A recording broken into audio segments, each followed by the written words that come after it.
Hey guys, here's an example of a lesson in Guitar Super System. It's an additional lesson that has been requested on the message board forums, and so I'm going to give you a sneak peek of what it's like when I answer questions. If you want to sign up for Guitar Super System, click on the link down below in the description.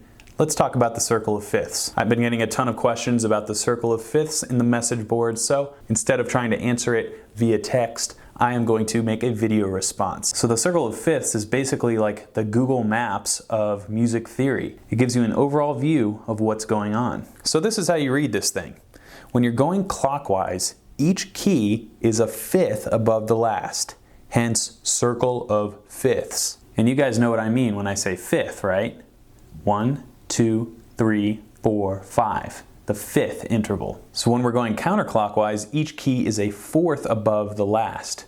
Many jazz chord progressions are based off this pattern. So in this version of the circle, as well as many others, the uppercase letters represent major keys and the lowercase letters represent their relative minor keys. You guys have a lot of questions about where can I find the relative minor? Well, this is your answer. Now notice how starting at C major, 1 sharp is added to each key as you go clockwise until you get around to C sharp major.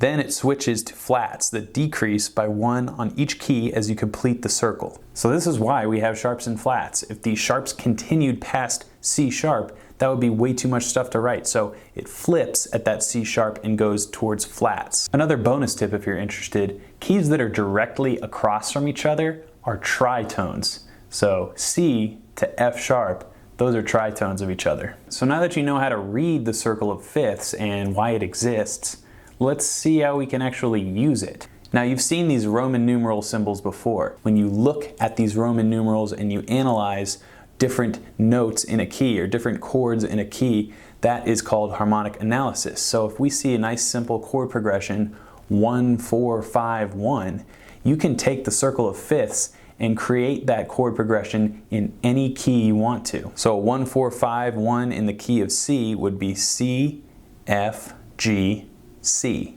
A 1, 4, 5, 1 in the key of E would be E, A, B, E. A 1, 4, 5, 1 in the key of A flat would be A flat, D flat, E flat, A flat. So patterns like these are what make the circle of fifths interesting.